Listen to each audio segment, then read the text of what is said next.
You are now listening to Bull Hook Golf, an unfiltered golf podcast taking you inside the ropes with unfiltered stories, insights, analysis, and exclusive interviews.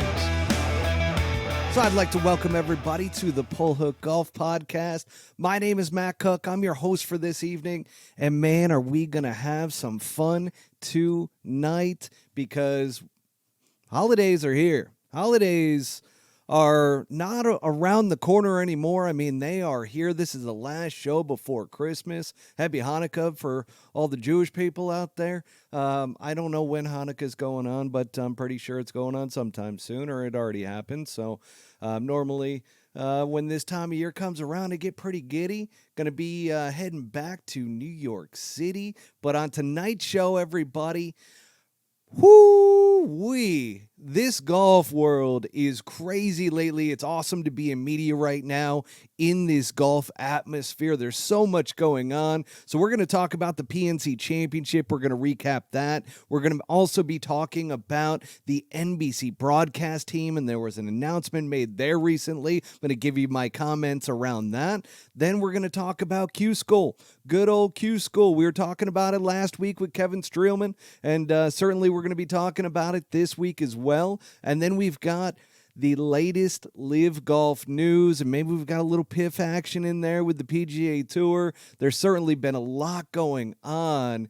So before we do dive into the overall episode and really start to get into everything, I do want to give a shout out and a thank you to our sponsors, Swannies Golf. We're going to start there because I got a nice little Swannies holiday ad read for everybody. So Swannies is here with a fresh take. Performance-based materials are a given these days, but if you're looking for the coziest, most festive pieces that deliver a look that says, I'm here for a good time, or maybe more pie, come take a walk on the Swanee side. Holiday-themed hoodies and beanies are available now at Swannies.co. From family functions to those rare midwinter rounds, your Swanee-style gurus have you covered. Battling the elements and those two helpings of pie are a breeze when you're wearing the best performing, stretchiest gear in the game. Swannies Golf, everybody. Make sure to use promo code PULLHOOKGolf25. Again, that's HOOKGOLF 25 at checkout to get 25% your entire order. All right, that supports the podcast. Keep Swannies coming back as our sponsor. We're hoping that moving into 2024, we're moving forward with Swannies. We're hoping, fingers crossed. Love Swannies. So we also have another sponsor tonight as well. I am drinking it on the show here tonight. This is good old Bushwood Spirits, and man, oh man, I'll tell you what. First, it really started with the Bushwood, with the whiskey, and they sent out 3 of their best bottles out to me. So I got the long ball, the front 9, and then really my favorite, which is the Stillwater Rye. Absolutely love that. But there is a new family member in town, and that is the vodka from Bushwood. This vodka is absolutely phenomenal. So make sure, if you like vodka, especially this time of year, maybe a little Red Bull vodka action, who knows? I don't know what you're into, but that certainly could be a good time. So go to bushwood.com and use promo code PULLHOOK for 10% off your entire order at Bushwood Spirits. So shout out to Bushwood. Thanks again for sending that out. We had 1 bottle for the Kevin Streelman. We've got a couple for tonight, but again, I'm going to be taking some sips here live on air as we get into this episode. We're going to start with the PNC Championship recap, and Bernhard Langer, the German, with his son Jason Langer, they win at a very impressive 2,500. Now, if you remember, the record is by the dailies, okay? And the dailies were 27 under they shot, but Bernhard and Jason, they played just steady, awesome golf throughout the entire tournament. They deserve to win. And guess what, folks? That is their 3rd time winning this golf tournament. So kudos to Bernhard Langer and Jason Langer for winning the PNC Championship. Now, if I must say, do they really move the needle for me? I mean, they are your atypical Germans. They are focused. They are serious out there, even though it's a father-son or father-daughter or daughter or son-mother event out there this past weekend. But they were locked in, man. They really did a great job. You really thought that the Kuchers were going to take it after they had a couple shot lead going into the final round, but they kind of petered out in that final round, which it happens. It happens to the best of us. But what got me excited is that I grew up watching David Duval battle it out in the Masters. I always wanted him to win a major championship, and I was young, and I'm just like, man, I love David Duval, good old Double D. He's out there with his son. They shoot 23 under. It's great to see David Duval back on the golf course playing good golf. It's just that swing is so good. I absolutely love it. And then the returning champions, the Sings, good old Team Sing. They finished in third with 22 under. But I know that's not why you want to be going over the PNC Championship recap, okay? I completely understand it.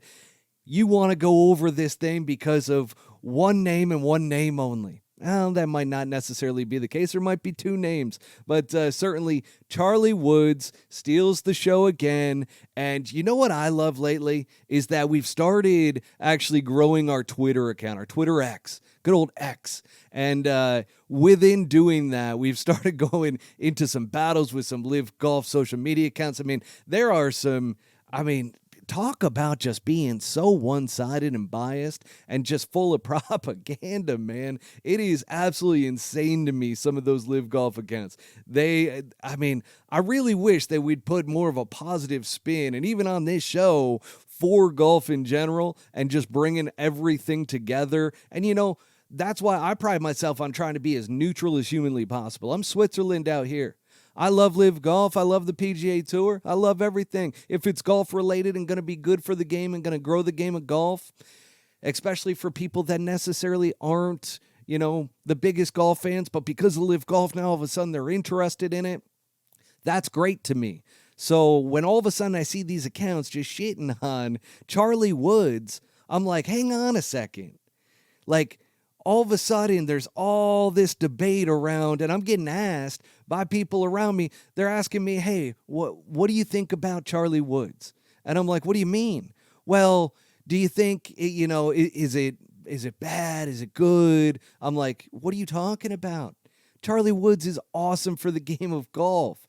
Tiger Woods, everybody, he was the one that moved the needle in golf, folks. He's the one that brought it from Arnie and Jack to what it is today.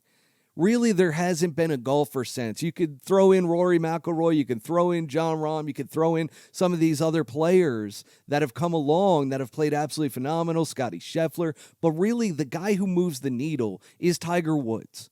And for this tournament to have Tiger and Charlie and just the mannerisms and everything that Charlie's doing out there, it's pretty sweet to watch and to see. And I just really feel like this is great for the game of golf. And if you don't like Charlie Woods chipping in, or you don't like him driving par fours, then you don't like the game of golf at all. That might be a blanket statement, but you don't like golf. You don't deserve to be in golf at that point. So even if you absolutely are so one-sided with LIV Golf, and I totally understand, there's some people that just, got a bad taste because of the PGA Tour taking the stance that they did in the beginning and everything, and just absolutely love LIV Golf and feel like they're jaded because of the PGA Tour, and everybody's against them and everything. But you can't hate on a junior golfer as Charlie Woods is, with so much hype around this kid, and for him to go out there and do what he's doing. Now, is he the best junior golfer in the world right now? No, but that's okay. I don't think the media is building him up as the top junior golfer in the world.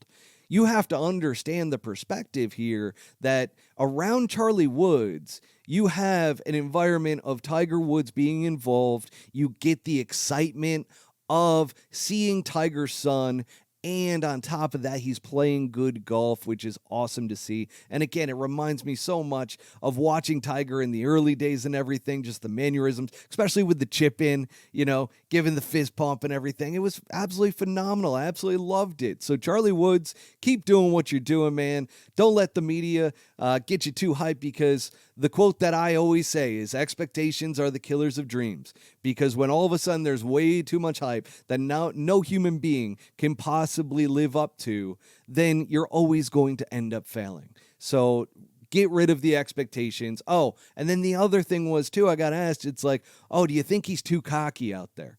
No. You got to have an ego out there on the golf course. You got to have that swagger. And I also think that that's good showmanship as well. To have a little bit of that arrogance out there, that thinking, hey, I'm the absolute best player out here. Even if you're not, it's like that's the way that you should carry yourself in golf tournaments, especially if you're trying to win, because you have to believe in yourself in order to get to the point to where you believe in the fact that you can win a golf tournament. So, and at the level that he's going to be playing at, because certainly can't wait for him to go to college. Can't wait to follow his college career. Can't wait for him to, and the biggest thing is, and I think the broadcast did a really good job. Peter Jacobson did a great job of this during the broadcast, is talking about if Charlie really wants to do this, if Charlie really loves the game of golf and wants to play at that level. And then he followed it up with, everything coming from Tiger and so forth, is that he absolutely loves putting in the work and doing the work in order to get to that level. And that's what you have to appreciate out of Charlie Woods and the PNC Championship and what that brings. But there is another name that, for me, I just absolutely love this kid too. Good old Will McGee, man. Annika Sorenstam's son. He's just a breath of fresh air.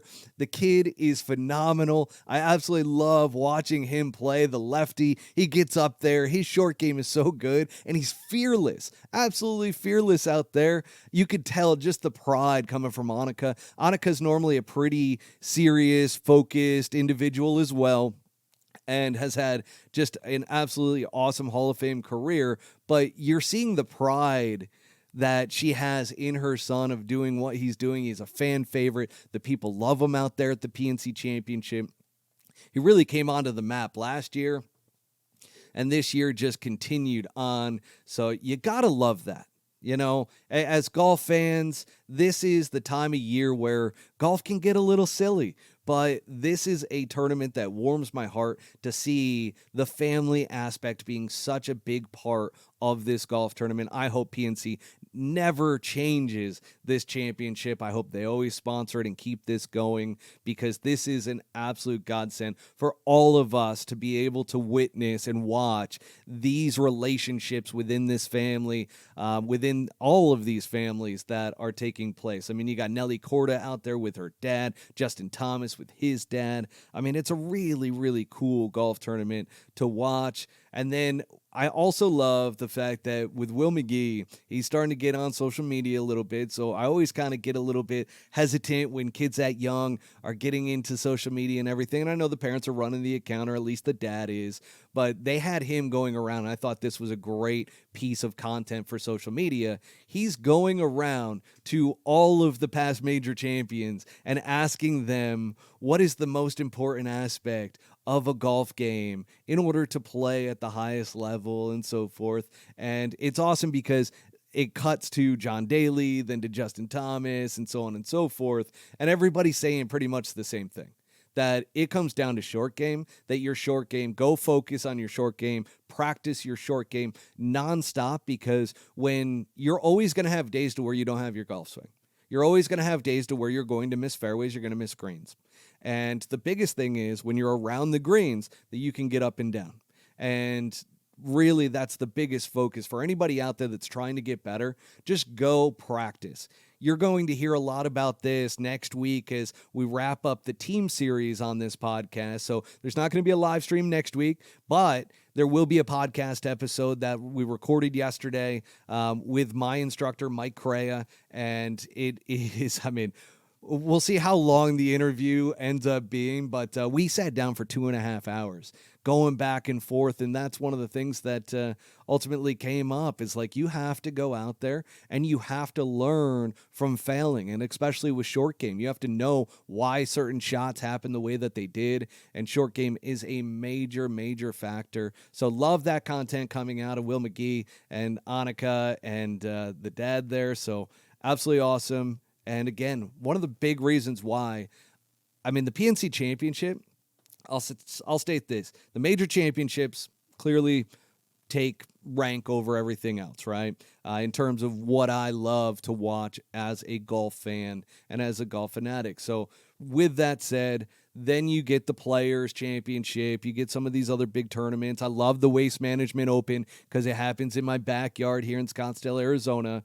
But then you got the PNC Championship. The PNC Championship for me right now is at that level to where I'm just like, man, I love watching the PNC Championship. It's like I need 3 days just to sit down on the couch and watch this golf tournament because it brings out so much joy. And I love the family aspect to it. Everybody gets brought together. I mean, you had Steve Stricker's entire family out there. You got Tiger bringing out Sam, his daughter, who I believe just turned 16. She's out there caddying for Tiger. She's chopping it up with Charlie. Just a great scenario from the woods. And I mean, again, if you don't like this golf tournament, I don't think you should really like golf at all. I know that's a broad statement, but this tournament is absolutely awesome. And I'm not being a homer on it because I got no attachment to it whatsoever. I mean, it is just one that has come up. And, you know, it took some years in order for this tournament to become what it is.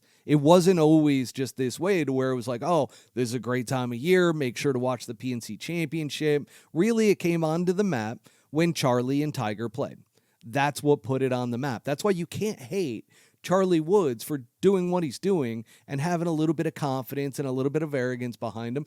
Again, I absolutely love that. I think you need an ego out on the golf course, and Charlie Woods certainly has that charisma, that spunk. Remember when Tiger came out and he sat down with Curtis Strange in an interview, and he was very, very confident that he was going to come out and he was just going to start winning and start dominating. And Curtis Strange was like, yeah, you'll see. You'll see. And it's one of the most famous interviews because what did Tiger do? Tiger came out and proved, no, I'm going to win golf tournaments coming right out of the gates, and I am going to dominate on this tour. And he obviously did for a very long time. But you got to have that self-belief, that confidence, that arrogance, that ego behind you in order to play at that kind of level and have that self-belief. And that's something that I know Tiger is instilling in Charlie, because he talks about how he tosses tees at him, tosses balls just like his dad did, tries to get into his head. And he even had a quote to where he said, listen, if I can no longer get into Charlie's head, then nobody can get into Charlie's head while he's out there playing golf. So that's pretty cool to see it come full circle from what Tiger learned from his dad, being able to share that with Charlie. And again, that's what put this all on the map. And now we see all these great families coming together. It's just, again, such a cool thing. Even the Kuchers, I mean, gosh, Cameron Kuchar looks just like his dad, and not similar swings, but there's some similarities within those two swings to where you just see those tendencies and everything that goes on. So again, pretty cool scenario there. Absolutely love the PNC Championship. Moving into our next segment, which is around the NBC broadcast team. There's another shakeup. There's another announcement. And this one's actually kind of cool. And I didn't even think about it when I was talking about a couple weeks ago, the NBC broadcast team. And I kind of wanted to see somebody that, was younger, that could bring the modern era to the game of golf. And certainly I think NBC did it with this one. Let me take a sip of this Bushwood real quick, and I'll tell you all about it. So I know a lot of people, if you're on social media, you probably have seen the announcement already, so I'm not breaking any kind of news here, but Kevin Kisner is going to join the booth for 2 tournaments.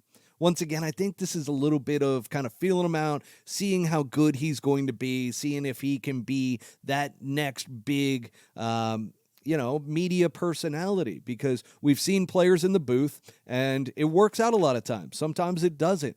But with Kevin Kisner, he's got that spunk. He's got that charisma to him. He's got some good one-liners. He's got some comedy to him. So I'm interested to see how this plays out. I mean, they kept replaying. I saw it a lot this week around this conversation with Kevin Kisner, is his interview at one of the tournaments. I forget exactly which one it was, where the media was asking him, "You think you can win every golf tournament you play in, right?" And he's like, "No." He's like, "I can't compete at Bethpage." He's like, "I can't compete at a couple of these courses." And the guy goes, "Well, why do you play in them then?" And he goes, "Because they pay a lot of money for 20th place." And so things like that kind of response, that quick instinct, I think that's going to be pretty cool to see. And I hope he's successful, because I think he can be a home run in that role as a broadcast analyst. Now, that being said, he's 38 years old, still has a ton of game, but this past year, we kind of saw his game not really there like it's been. Like, he's a pretty consistent player, but it really wasn't quite there. Could he have been losing a little bit of interest? I don't know. I haven't talked to Kevin about it. I don't know his agent. I don't know people he's affiliated with, so I don't really know. I'm sure that, Barstool, if you guys are listening, go ahead and reach out to your boy Kiz, because Kevin Kisner, he's been on the Barstool podcast, and certainly he is somebody that we're going to enjoy listening to, I feel like. So he's going to do the Century Tournament of Champions, and then he's going to do the Waste Management Open, and we'll see if he gets a big offer after that to fulfill the entire season and really kind of retire at that point. But we saw it with Peter Jacobsen as well, I believe, to where he went into the booth at 38 years old. And then from there, after a few years in the booth, went back and played again on the professional ranks. So we shall see what it is all cut out to do for Mr. Kisner, but I'm excited about it. I like people that have opinions, and I like people that have charisma and can bring some comedy into it. I mean, he's the one that said, "This ain't no hobby. It ain't no hobby." So Kevin Kisner, shout out to you. I hope you do absolutely awesome in those first two events of the year with the Century Tournament of Champions and then the Waste Management Open for the NBC broadcast team. All right, moving on, and I've got an apology to make. So again, I'm going to take a little sip here of the Bushwood Spirits, and the one that I'm drinking tonight is the Front Nine, the Black Label Front Nine. This is tasty. It's got a little bit of sweetness to it. It's a delicious whiskey. I mean, I'm a big whiskey guy, but Bushwood, I've been a fan of since day one, and we've had a pretty good relationship with them sponsoring some episodes and everything. So once again, thank you guys. All right, so Q School results, and I'll start with an apology. So I was talking with Streels last week, and if you caught it in that interview, it was pretty late into the interview. We both had pretty much a full glass of Bushwood Spirits at that point, and we were talking about the fact that I didn't realize that the PGA Tour made the change with being able to go to Q School and actually get a PGA Tour card again. So this is the first time that they're doing this since 2012. So it's been a decade. So I missed that one. I apologize. It's not going to happen again. It might happen again. I'm human. I make mistakes. But we were talking about the fact that it is a little bit weird that you can't go to Q School and earn your PGA Tour card. That used to be the coolest thing about Q School. And so there were 5 slots that were getting PGA Tour cards. Well, first of all, it didn't happen on the Sunday that it was supposed to, because there was some terrible weather, absolutely terrible weather down at TPC Sawgrass and Sawgrass Country Club. Just not a good situation there. So they canceled it out on Sunday. They said, nope, too much rain, too much wind. The conditions are awful. We're going to push this to a Monday finish. So a lot of you, I know, on Monday, you're like, man, it's the holidays. this is probably the last week I'm working for a couple of days, and then, we're right at the holidays and the end of the year for the new year. So a lot of people just kind of packed it in on Monday and watched the Q School. I was listening to a guy talk about it with his trainer in the gym today, and I'm just like, yeah, man, like Q School, it's becoming bigger and bigger, and it's cool that the Golf Channel covered it and gave full coverage. Shane Bacon did a good job on there, and certainly with 5 PGA Tour cards going out, it was a lot of pressure, and you saw it from a lot of guys. And by the way, Monday was not just a dream day because it was on the cooler side, but it was also very windy. So while it was dry and it was sunny out, that wind played a major factor. So for the guys that tend to struggle a little bit in the wind, guess what? They struggled. And there were some higher scores out there. But kudos to Harrison Endycott because he went out. And granted, they played, once again, Sawgrass Country Club, which is right there at TPC Sawgrass, and they played the Dyes Valley course. They played it at about 6,800 yards, so it didn't play super long. However, it played longer because the ball wasn't rolling out because it was still wet.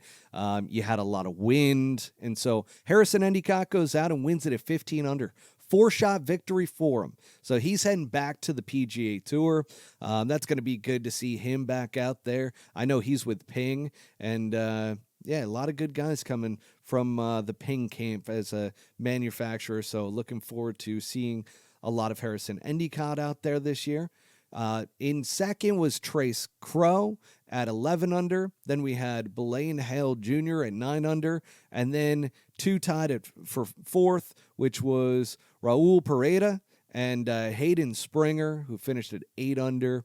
And then the top 40 end up getting status on the Korn Ferry Tour. So you've got some notables out there like Doc Redman. I actually met with his caddy when I was up at the Shriners back in Vegas a couple months ago with Bobby, and we had a good little chat. No, he's a listener of the podcast, and so shout out to you, Zach. But Doc Redman, he's going to have Korn Ferry status. We've got Fred Biondi. So the NCAA national champion from North Carolina, he turned pro, and it was interesting to hear Shane Bacon kind of talk about him, that he was kind of a disappointment this year, but he made multiple PGA Tour cuts.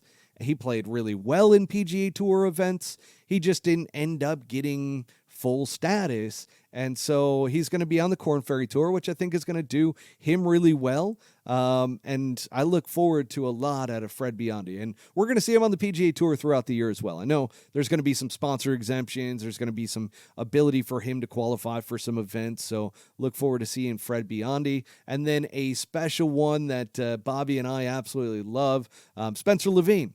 Now, Bobby knows him really, really well.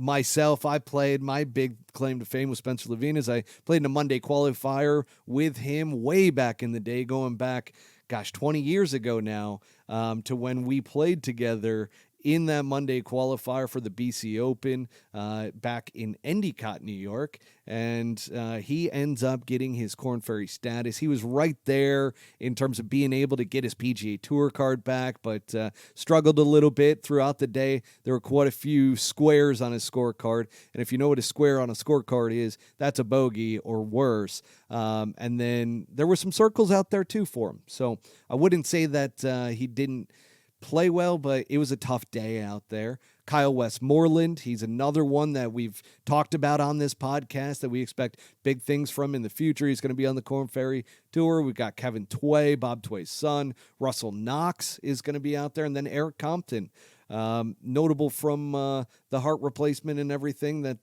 took place with good old Eric Compton. So good to see that he's going to have some status on the Korn Ferry Tour.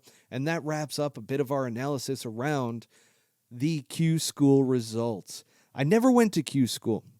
I played on the mini tours and kind of stuck to that. We had Blake Parks on the podcast, who was a teammate of mine at Grand Canyon University on the golf team, and he ended up getting his status on there years ago. And certainly it was something that I was like, man, maybe at some point I should do that. Who knows? you know what? There's still time left, but not making any promises there that I'll ever compete in Q School. But you never know. You never know in this life. So that being said, pretty cool to see Q School getting the hype and kind of the attention that it deserves and getting some TV time as well, especially on a Monday when nobody wants to work. All right, so as we move beyond that, gosh, I'm going to need another sip here. I feel like in between segments, it's just the Bushwood Spirits is calling my name. I still have way too much of it left. Drank way too much of it last night, by the way. And we also did that interview in a Drive Box. So Drive Box is going to be sponsoring that episode as well. It was a really cool setup, and can't wait for everybody to listen into that one. But again, going to take a little swig here. God, that's good. And if anybody has any questions, by the way, feel free to throw them in the comments. Absolutely, feel free. I've got millions.co up here. I've got YouTube. It's also streaming live on as well. Even if you just want to say hi, go ahead and put something into those comments. But yeah, I'll see them because I've got everything up here. Now, that being said, we are moving into one of my favorite topics lately, which is the PGA Tour and PIF update. Okay, I've been talking with a lot of people that are around the entire inner workings here, and I'm starting to get some headway around all of this with kind of understanding where everything is at right now. And one of the first ones that, if you have been following us on Twitter lately, you would know that we've been talking about Tony Finau a bit with his discussions that went on. He was very close, by the way, folks. So it's like he had a very big price because he knew that it was going to be a bit of a hit. Still, he saw what happened with John Rom. He saw the reactions and everything. And I don't know necessarily if that is what scared him a little bit. But also the PGA Tour came out very quickly after John Rahm's announcement and mentioned and talked about the sports strategic group that they're bringing together as a private equity source that's going to bring in $3 billion into the PGA Tour. So that is a great situation for the PGA Tour. That's a great situation for the players that have stayed. And it doesn't necessarily mean that they have to be strangleheld or pigeonholed. Pigeonholed? I don't know exactly what that saying is, obviously. But they're not being pinned into a corner. There's another saying for you. But they're not being pinned in a corner anymore in these negotiations with PIF because they have now that additional investment coming in. So they're not as desperate as they were, or at least they don't look as weak anymore to PIF. And one of the things that I have been hearing is that everything going on in the negotiations, first of all, it's not just Patrick Cantlay. He's representing the tour player side and doing a lot of the talking, but they're all collaborating together as far as him, Jordan Spieth, Tiger Woods, and so forth. But there is a bit of a disconnect, okay? Because those players that stayed on the PGA Tour want their cut. They want their money that they missed out on by not going to LIV Golf. And they're adamant about this. Now, on the other side of things, you've got some guys that are like, hey, we can't just take care of us. We got to take care of the entire tour because look at how many guys are out there. It's not just the top players in the world that matter. And there's a disconnect there. And I have heard that it is very segregated in terms of the differing opinions around this. And it has led to some very sharp commentary that has been going on. Now, Tony Finau, he did announce that he is going to be playing on the PGA Tour in 2024.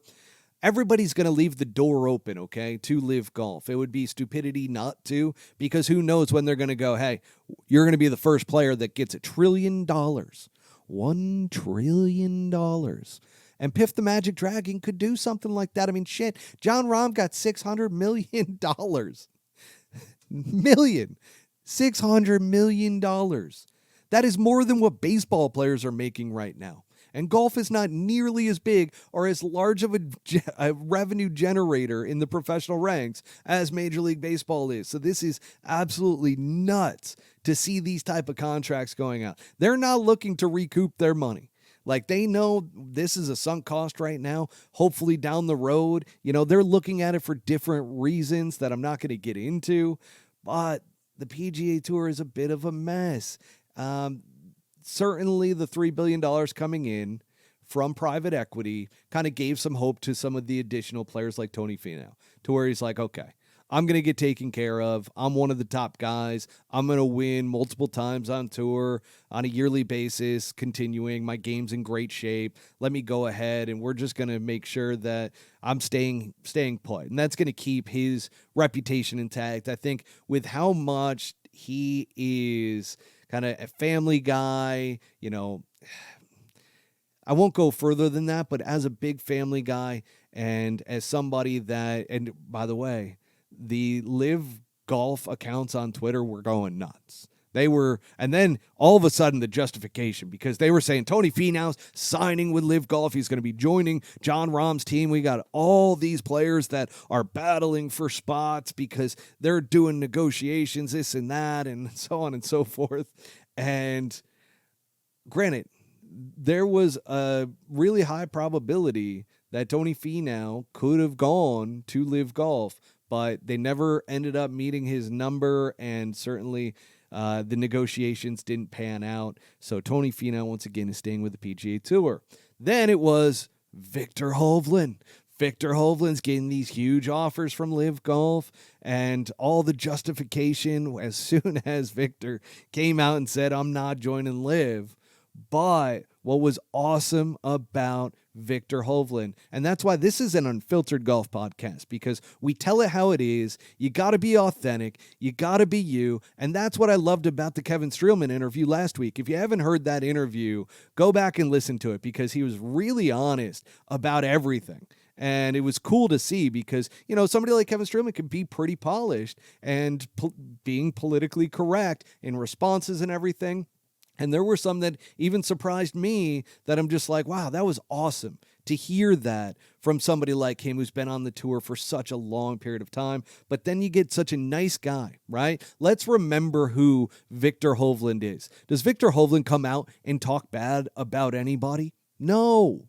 He doesn't. He is always Mr. Smiles. I have joked about it during the FedEx Cup, to where he went from being this kid who was just ripping bong rips, it looked like. Granted, I'm not saying he did. I'm just saying that he always had a smile on his face, was always happy-go-lucky out there on the golf course, and then really turned into a bit of a robot, to where he was just dead serious throughout the entire FedEx Cup and ends up winning it, right? Well, sure enough, Viktor Hovland really showed his authenticity this past weekend, where he was interviewed about not going to LIV Golf. And he said this is quoted: "The management has not done a good job.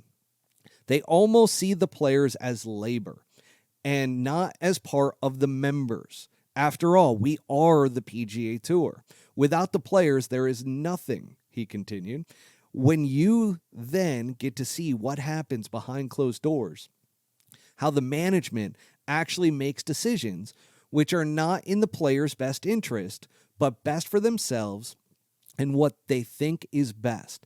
They are not professional golfers at all. They are businessmen who say that, no, it should look like this and that. There is a great deal of arrogance behind it. Whoo! Viktor Hovland. Once again, that came from Viktor Hovland, okay? And in the beginning of all of this, when the whole LIV Golf PGA Tour when LIV Golf came about, and the PGA Tour was starting to make moves and everything, and I started looking at it all, I was very critical of the PGA Tour. I was very critical of Jay Monahan, which, by the way, everybody tells me Jay Monahan is an awesome guy. Okay, so that's from the players, that's from agents, that's from caddies. Everybody thinks he's a great dude. that just is super personable. Guys like him, okay? So it's not like that to where he's this shitty ruler or commissioner that is just, somebody that everybody hates. That's not the case. But the business dealings and how this has all gone about. I mean, at one point on this podcast, I read the actual, from the PGA Tour, what their mission is. And it's all about the players. And I'm like, this is not what's going on right now. This is not for the players. And I talked about that with the stance that they took against LIV Golf, with suspending players and this and that. Like, they were not doing it for the players, okay? So they were outside of their mission statement. They were outside of all of this. And I have to agree with Viktor Hovland that there is a lot of arrogance. There's a lot of egos that are in there that are trying to make these decisions. And I think the majority of the PGA Tour is fed up with the decisions that are being made by a select few. And that's very frustrating for a lot of these guys. And even somebody who is one of the top players on the PGA Tour, like Viktor Hovland. Now, has he been a top player for several years? You could argue no. Like, he did come out of college, won right away. I mean, he's been a winner on tour, but this year was really his breakout year with how he performed, especially in majors. And next year, we're expecting huge things from Viktor Hovland. I mean, I'm absolutely pumped to see him playing that well. But that's where, as golf fans, we got to kind of pump the brakes a little bit and go, man, this whole PIF thing didn't go well. This could have gone in a very different direction. This could have been from day one. And I know there's a lot of voices out there that talk about this, that from day one they made the mistake. Well, I was spouting about it from day one, okay?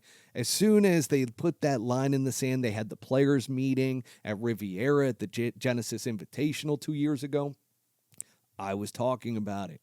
So there's a lot that has gone on. And again, I'm interested to see if this deal, and actually, I'm just going to come out and say it. I don't think this deal goes down with PIF. I think this deadline it's not going to happen. Okay. We've got the holidays. We've got New Year's Eve. Like, it's not happening. The entire PIF deal. And I don't think it's happening. I think this private equity gave the PGA Tour some leverage and some additional time to basically go, okay, peace treaty's off. Go ahead. You already poached John Rom, so it was already off to begin with. And you can continue to go down that path. Now, if you go back, and I keep saying, if you go back in this podcast, if you keep going back to this podcast, we've been talking about it. Well, I did talk about what I assumed was actually going to take place. That this entire negotiation and framework could be just so that LIV wasn't continuing to poach players, that it also gave them leverage in conversations with private equity. Now, come full forward to this day and time, and now all of a sudden we see, okay, they're going to get $3 billion from private equity, and this deal with PIF is nowhere close to being done. Now, do they want the Saudis involved? And that's an answer or a question that I hear a lot, even from players, okay? That it's like, hey, could this be a good thing? There's some players that are very much so like, hey, we've already sold our souls in getting into negotiations and into this framework agreement. So let's make sure that we get the money. And I think that's the last thing that is going on right now, that it's like, okay, are they just going to take the money and hope that, because what happens in a couple years? And next thing you know, LIV Golf has stolen some more players because they're offering close to $1 trillion. I can't even believe that we're talking about $1 trillion in a golf contract. Absolutely insane. The other part that I do want to mention is that John Rom, and this is coming from camp that is very close to John, to where he really felt, and I posted this on Twitter, around really the big three reasons why John Rahm went to LIV Golf. And the biggest one to me is that he believes, and by the way, this is something that I have heard from people from club manufacturers about their players that have gone to LIV Golf, okay? And when I say this, it is something that is a belief with a lot of players that eventually these two tours, so to speak, one a league, one a tour, obviously, are going to merge. So why not take the money now? The money got so good and it became so much that why not just take the money now? And that's essentially what happened, okay? So John Rom, and the other thing that I love propaganda-wise, and this is on both sides, by the way, for this one, is that he is, there's a conspiracy, but it was him who created it, saying that I can't do any media or press until, the start of the season. And everybody ran wild with that. You got the LIV Golf side that is trying to say, no, we're not prohibiting him from being able to go out and speak to the media. Then you got, the people on the other side. I feel like this has become almost politics, which is ridiculous for the game of golf. Can we just quit it, guys, and literally just start to promote the game of golf again and get back to that? So that is one of the interesting things. But again, I've heard it from people that have gone to LIV previously, and in the beginning of all of this, that they really, agents have been telling them to. And granted, agents are compensated very heavily from these contracts that they're getting from LIV Golf. So obviously they're going to be pro LIV in a lot of ways. And that's another thing that players really have to kind of figure out for themselves too. Is my agent that's working on this deal really in it for me, or is he in it so that he gets a lot of additional cash as we move into next year? That's enough with the PGA Tour and PIF for now. My stance on it, I don't think it's going to happen before the new year. And it'll be interesting to see if those negotiations continue to go on. I think PIF wants them to continue to go on because I think PIF's main agenda was always to be able to be a part of the PGA Tour in terms of cash investment and being able to be a part of that. And I think that only helps LIV Golf if they are. If not, we're going to see this divide. And we also did throw out a survey, and a lot of you feel like that either the two entities are going to remain separate forever, or that it's going to happen within the next year to 2 years, that everything's going to merge and everybody's going to be back playing in everything. So we shall see. And then also John Rom has the ability to play in the majors after winning the Masters this year, where his official world golf rankings are right now. He's going to be making it into all the majors for a couple years. So it's a pretty safe bet, but he does not, by the way. And I'm trying not to speak for John, but the format didn't change to where all of a sudden he woke up and was like, oh man, I want to play LIV Golf. This is what I want to do. No, it was a money move. He knows it. Everybody knows it. And that's what's disappointing about some of that press conference stuff. Like, they force-fed him a lot of lines that took place. And I'm not just saying that. It's very obvious. So as we kind of move into our final segment. Damn, that Bushwood is good. Latest LIV Golf news. It's my favorite topic to talk about, LIV Golf.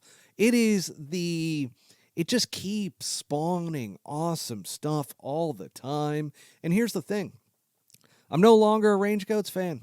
And I'm going to tell you why. Because on Twitter, when all of that went down with the trade for Taylor Gooch to Matthew Wolff, it really soured me on the fact that these guys are taking this team aspect seriously, that this is a competitive golf league, that these teams matter. It has been force-fed to all these guys that that's what you got to say.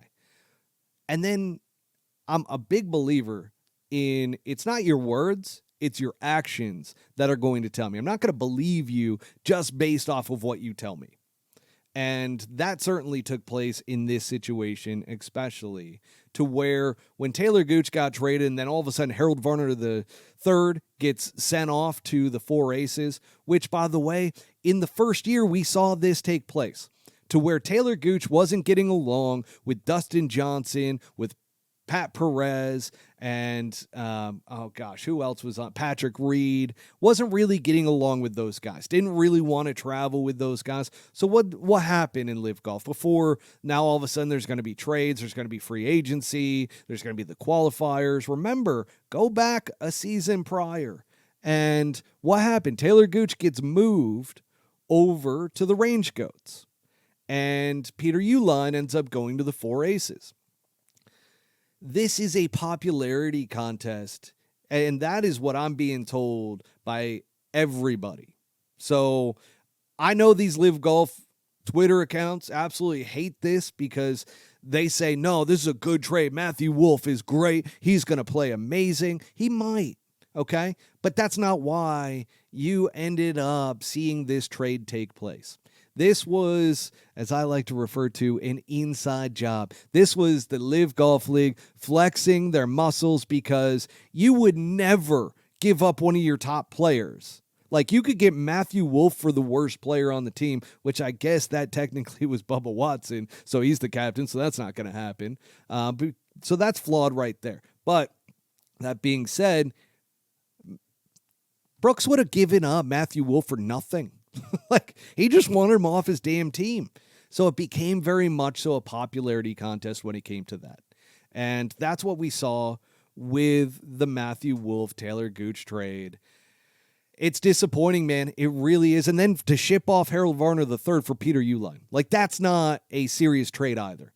And everybody that I talk to that knows golf all thinks the exact same thing.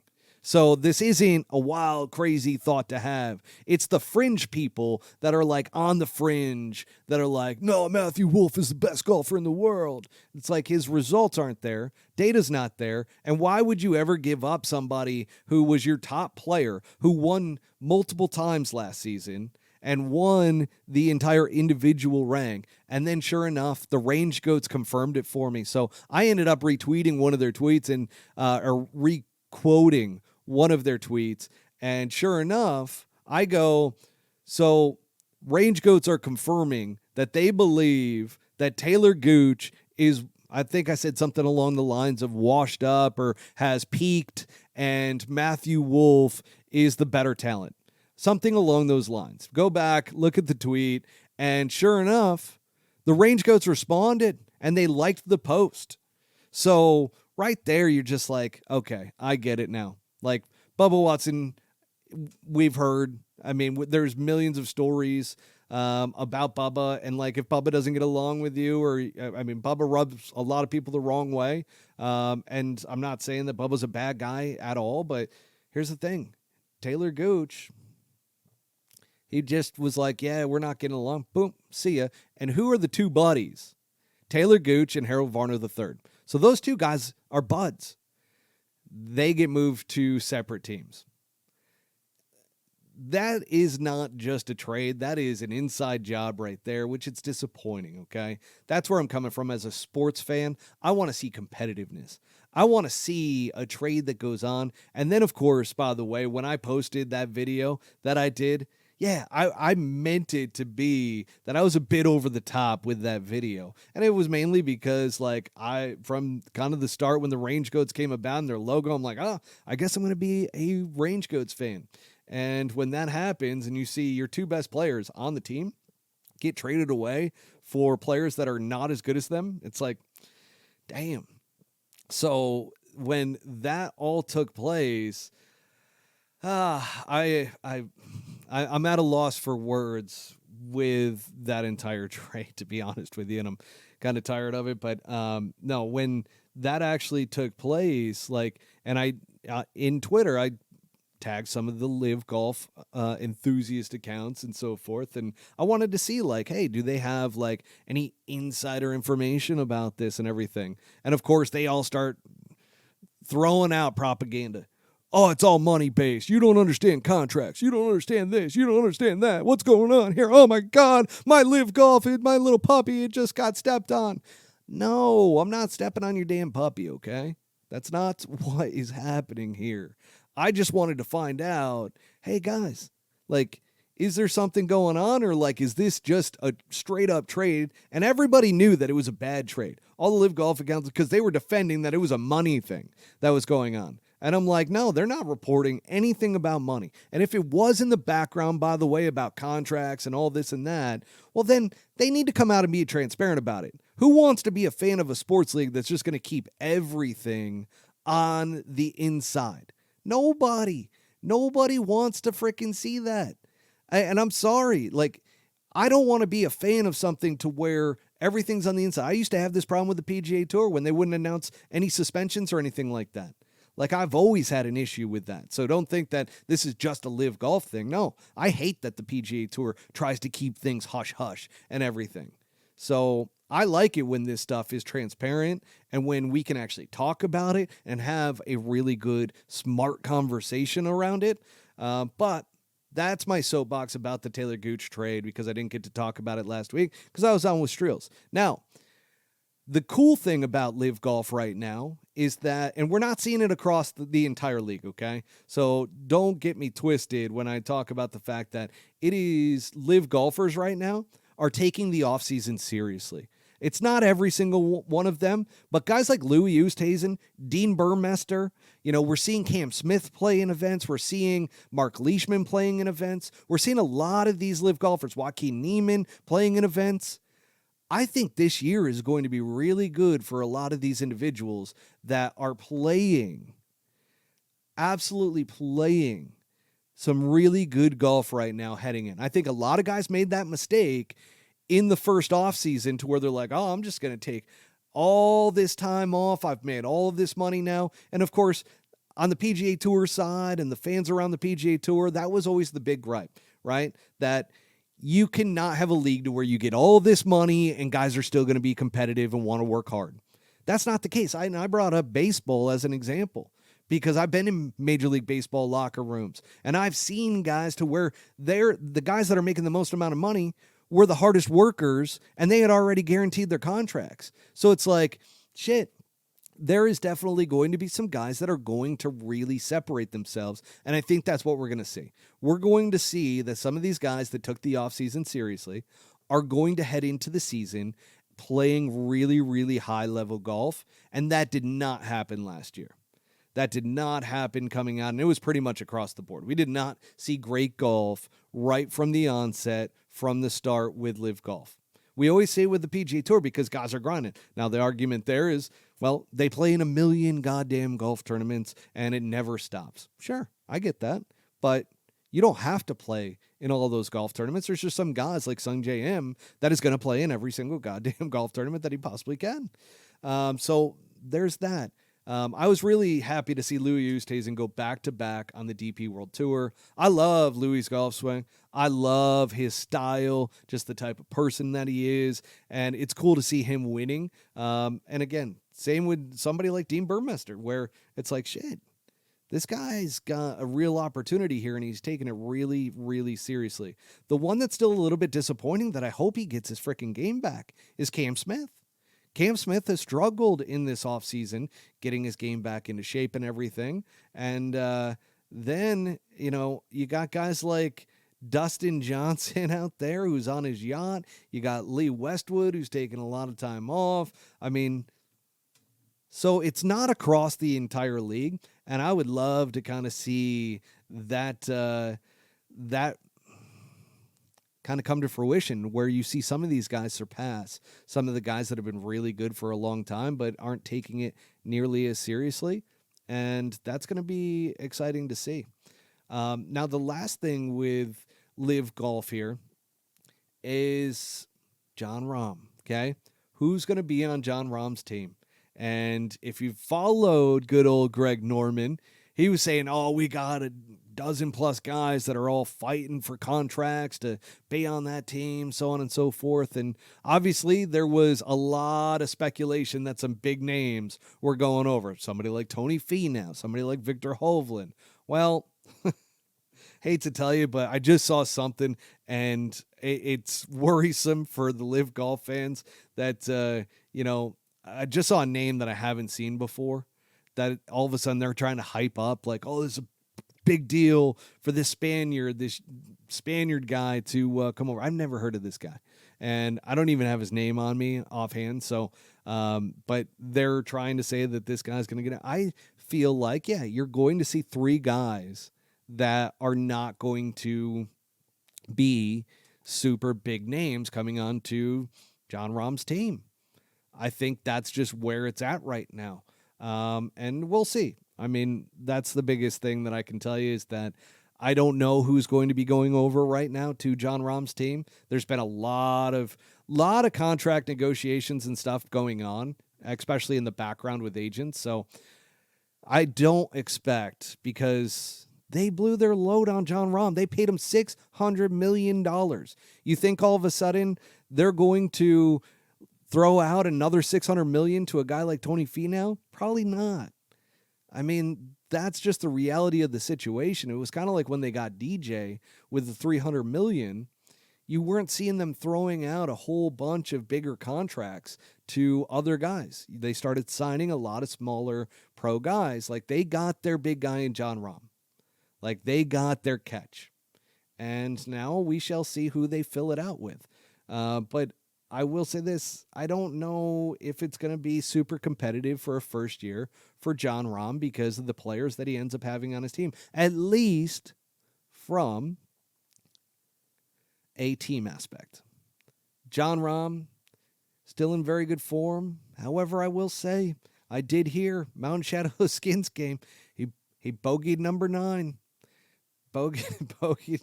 I think it was either 9 or 10. They were telling me that he bogeyed.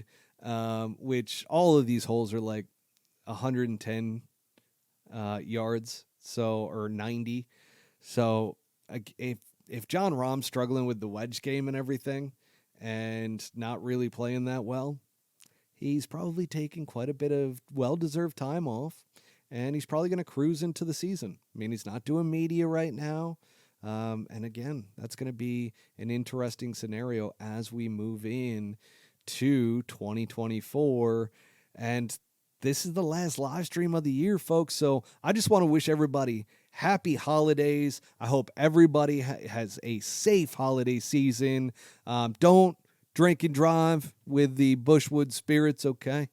So let's make sure that you are doing it responsibly. I am in the studio today, so I'm not driving anywhere. And granted, this Bushwood Spirits, give it a shot, folks. Pull Hook. So go to bushwood.com, use promo code Pull Hook, get yourself 10% off, and then we'll go from there. But also, Swannies.co. The promo code there for all of our listeners is PullHookGolf25. And again, when you use the promo code, not only do you get 25% off your entire order, but you also are supporting the podcast, okay? So make sure, and Swannies has some great stuff. I was out on the golf course the other day with a couple buddies of mine, and all of a sudden, weather's starting to get colder out here in Arizona, and he pops on a hoodie, and I go, wow, nice Swannies. And he goes, absolutely love it. I was like, you used the promo code PullHookGolf25? He's like, I got it during Black Friday. He's like, I got it for 50% off. I'm like, damn, that's a good deal. I can't frown upon that. But I've noticed quite a few guys that I play golf with now are starting to rock Swannies, which is pretty cool. And certainly, Run PMC. I hope Bobby comes back soon. I hope that he comes back in 2024. He's been dealing with a couple things, and certainly looking forward to seeing him back.